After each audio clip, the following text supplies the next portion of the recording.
welcome to Garden Angels. Now, not only are we going to show you what to get stuck into in the garden this weekend, but we're going to show you step by step just how to do it. It's planting time in the veggie patch, so I'm getting down and getting dirty.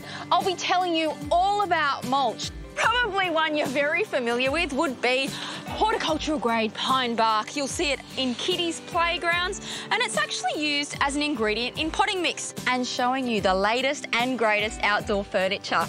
And I'll show you some top secrets for the best tasting tomatoes. This is Garden Angels.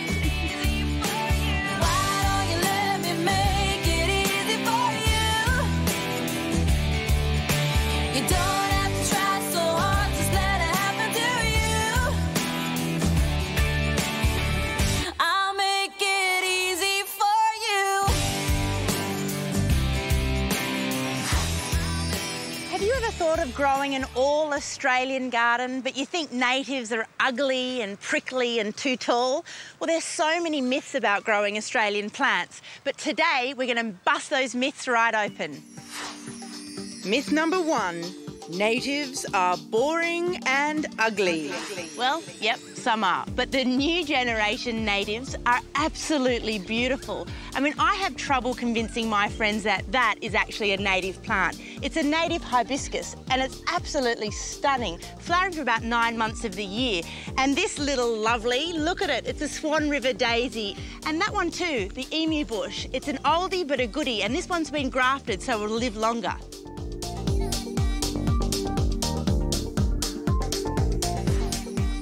Myth number 2, natives are prickly. Well, not so. Look at all the beautiful soft ones I've found. The native pelargonium's lovely, cousin it with his crazy hair, the lovely grass tree with its long foliage, and this beautiful matting grass. It's called Canberra grass, and it's so soft you could sleep on it.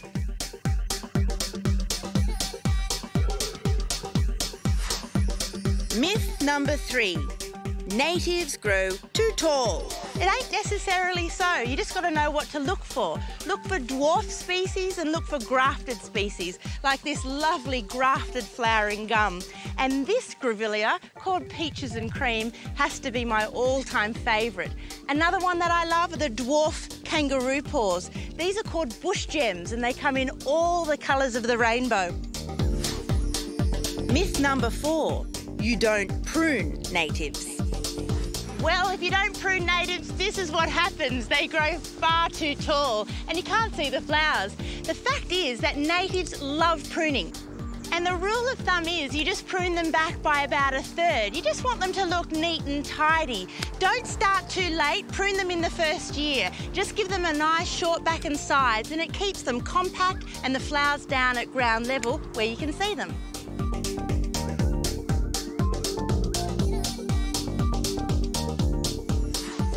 Myth number 5, you don't feed natives. This last one's also not true, because you need to feed natives actually twice a year. Once now and then again in autumn. And I'd use a controlled release fertiliser specifically for Australian natives. Later, I'll be back in the veggie garden. But right now, here's Jodie with everything you need to know about mulch.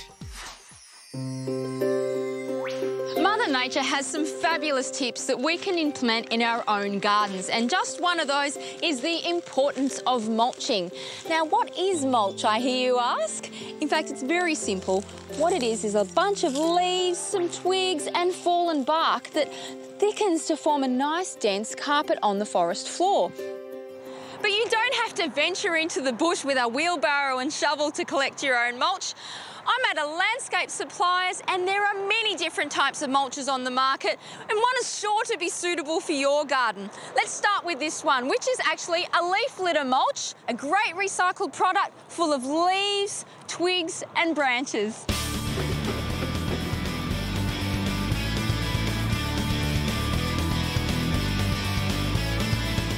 Now, lazy gardeners, take heed. This is the mulch for you. It's a cypress or wood chip mulch, and because of its slow rate of decomposition, you'll only have to apply it perhaps once or twice a year.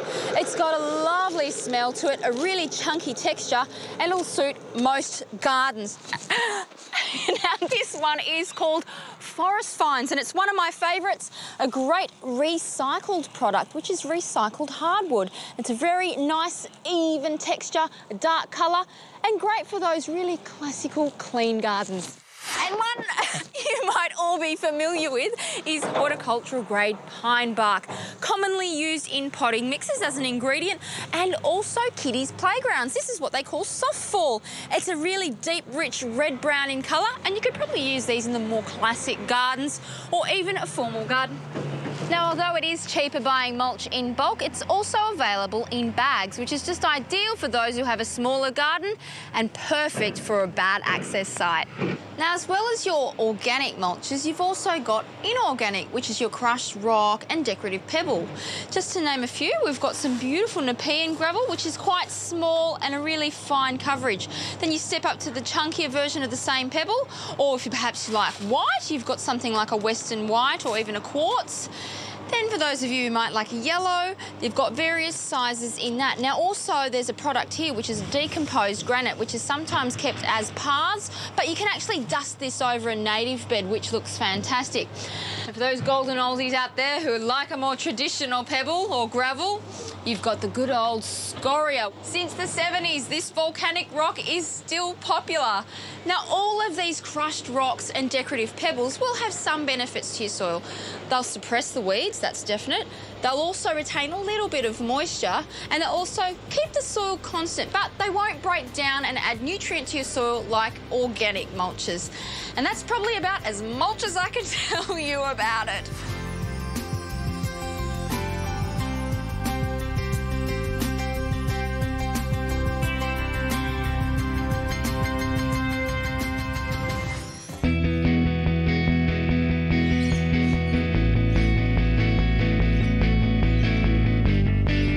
Are you tempted by gorgeous flowers and glossy green foliage? Well, camellias are old-fashioned plants but with modern appeal, and there's some real beauties for every situation in your garden.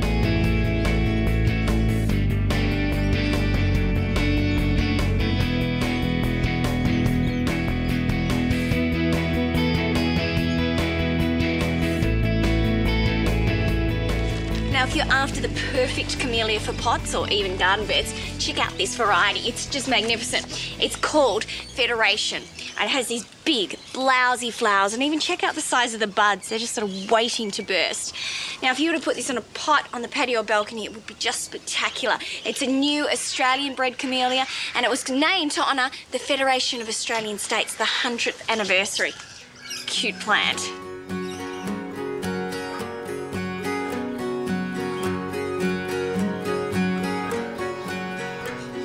Now, this is a really typical Melbourne spring with 4 seasons in one day, but you know, it really is during the colder months when not much else is in flower that camellias really come into their own. This is a beautiful variety. It's called Desire, and it has the most perfectly formed flowers. It's a japonica, and it makes a beautiful feature shrub or evergreen screen.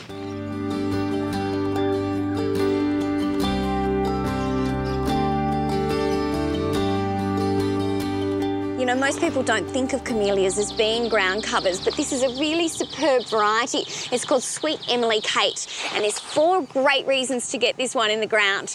It's evergreen, it provides a weed-suppressing cover, it flowers through the whole of winter and into early spring, and a really nice surprise, it is actually obviously fragrant. It has a delicate, spicy scent.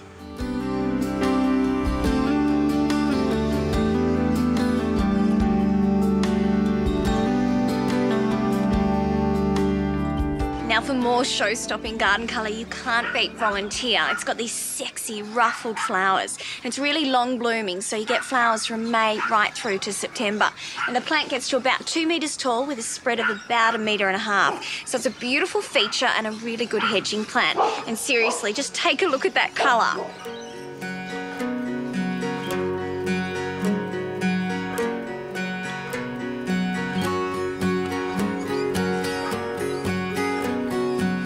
If you want your camellias looking this good, here's a tip for you. If you're a footy fan, you'll love this. The best time to feed them is both at the beginning of the footy season and then again at grand final time. And it's a good idea to use an azalea and camellia food, so something that's specifically made for acid-loving plants. Now, of course, we tend to think of our camellias as being really specky flowering plants, but because they're evergreen, it means they're also really great hedges or evergreen screens. Make sure you prune them back after flowering so you don't sacrifice that beautiful display.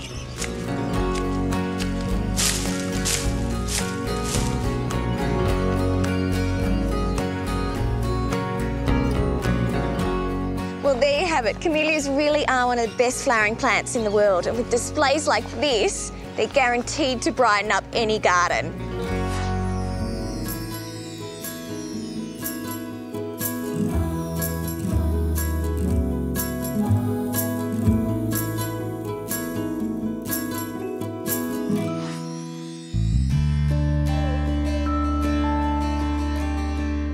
Welcome to Angels HQ. It's been a whole week since we've been in the veggie patch and all the annuals are looking pretty good. But this week I've turned my mind to perennial vegetables, and if your soil's as bad as mine, well, we'll need to improve it.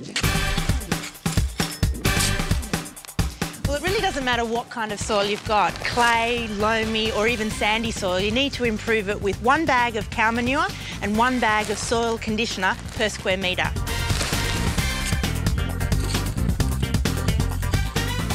In fact, I'm not just planting perennials today. I'm also getting in a huge range of different potatoes, herbs and companion plants. Now remember, it's the perfect time to plant these guys now, and they just need a little bit more space than other vegetables, so give them their own bed. You know, there's nothing scientific about planting potatoes. Dig a trench, whack them in, cover them with about 10 centimetres of soil. Now, as they grow, you want to swamp it with a little bit more soil so you get more potatoes. Every 1 potato should give you about 10 extras. Next up is Jerusalem artichokes. I love these roasted. Again, an underground tuber, so you just need to bury them into the soil. These grow to about 2 metres high with beautiful sunflowers. And then they die down in autumn, and then you dig it up like digging buried treasure.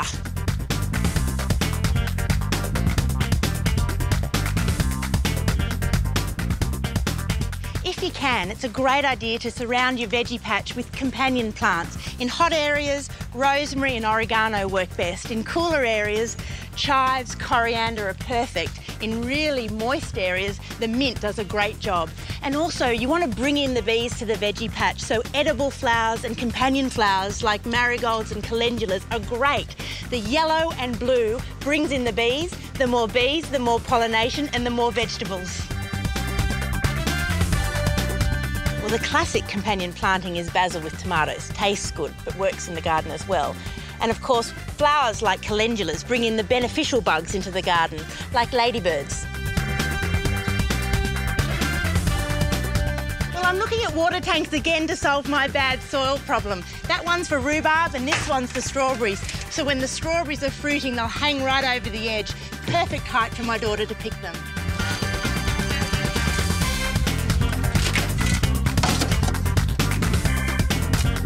Now, rhubarb behaves a bit like a teenage boy. They're voraciously hungry, which is why it's good to keep them separate. And they come in crowns, not plants, so look out for the crowns at your local nursery.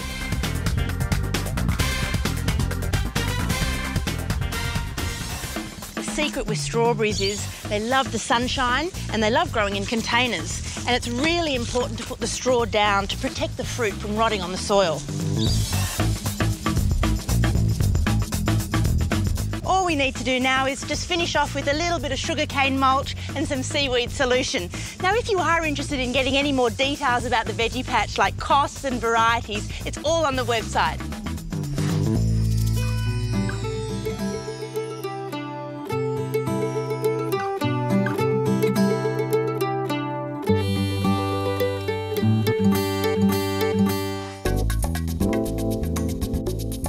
If you're in the market for some new outdoor furniture, why not shop around and see what's out there? There's loads of variety and for all different budgets. Now, if you're feeling truly indulgent, there is only one store for you.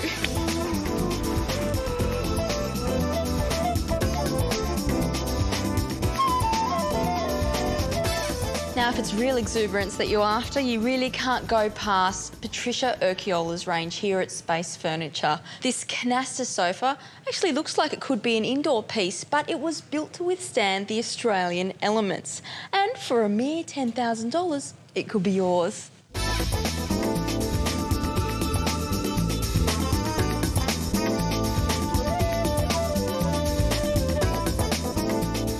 If it's versatility you're after, why not look at the One sofa? Now, this piece is made from moulded plastic, so although it looks very solid, it's lightweight and easy to move around. And it's modular, so you can configure it to fit into any space in your garden. Well, this is a fabulous modern interpretation of the good old 70s wicker furniture. It's best kept under shelter because it's made of hand-woven rope over an aluminium frame. It's a beautiful structural piece, would be the focal point of any garden, and it sure does make this angel feel like a princess. Now, if you're after something that little bit quirky, why not try a setting like the guitar? It comes in various different pieces. You've got chairs with arms, benches, chairs without, and I like to team it with things like this beautiful porcelain stool, which is under $200. It's a perfect setting for a smaller space or even a balcony garden, and at under $1,000, I think that's pretty affordable.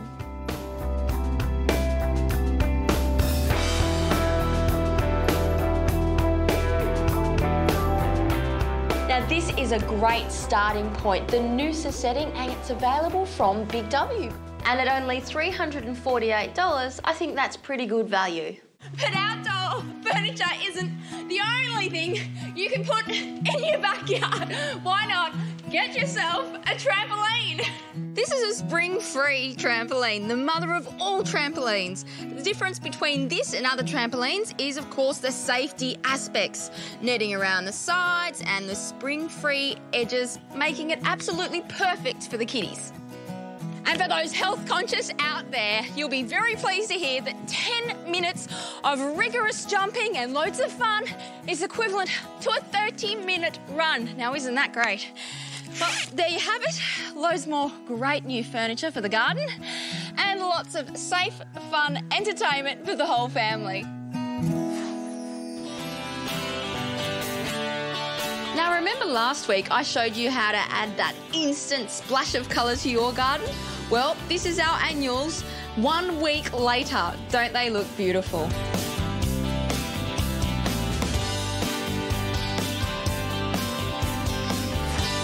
Nothing beats fresh, vine-ripened tomatoes. Now, the great news is they're really easy to grow at home, and spring is here. That's the perfect time to get them in the ground.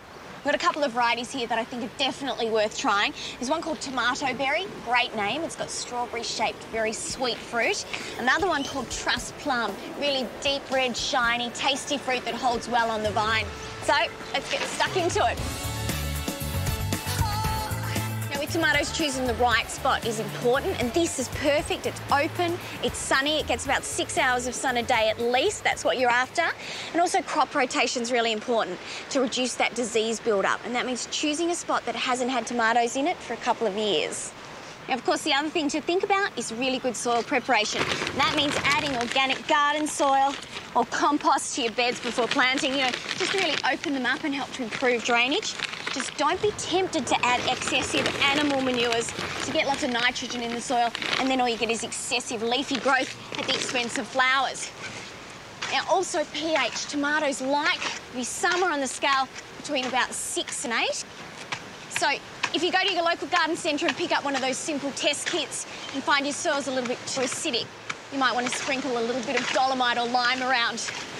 Now, all I have to do is get these babies into the ground. And just a quick tip for you, they don't like to be too overcrowded, so check your labels for the right spacing.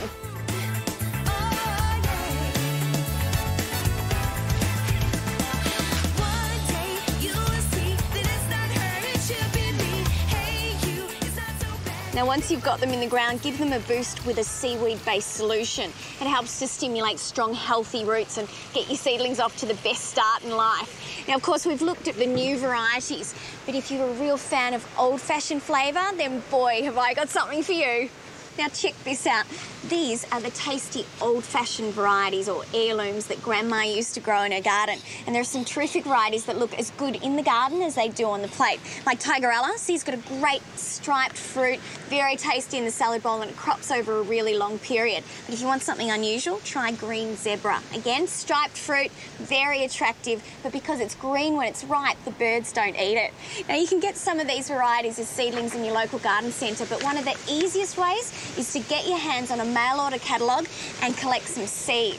Now what I like about heirlooms is that you can, at the end of the tomato season, save some of the fruit, collect the seed, and then replant it again the following season.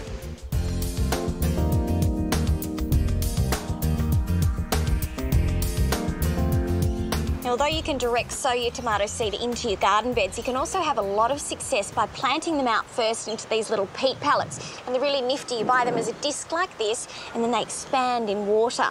And all you do is simply pop the seed in, and then when the seedling is about a few centimetres high, you pop the whole thing into the garden.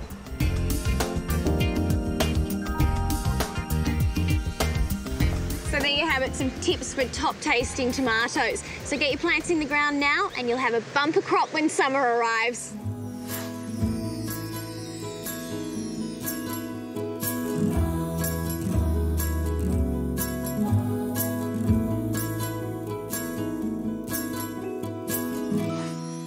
Well, that's it for another week on Garden Angels. Thanks for joining us. I hope you've got some tips and tricks that you can use in your garden. And what are you doing next week, Lenny? I'm going to meet some really interesting characters in the garden, the good, the bad and the ugly of garden pests. And I'll have all the tips on getting the most out of your citrus. And if you need a bit of privacy from your neighbours and want a quick-growing, reliable hedge, I'm going to show you 5 of the best on the market. So that's all from us this week. We'll see you again on The Garden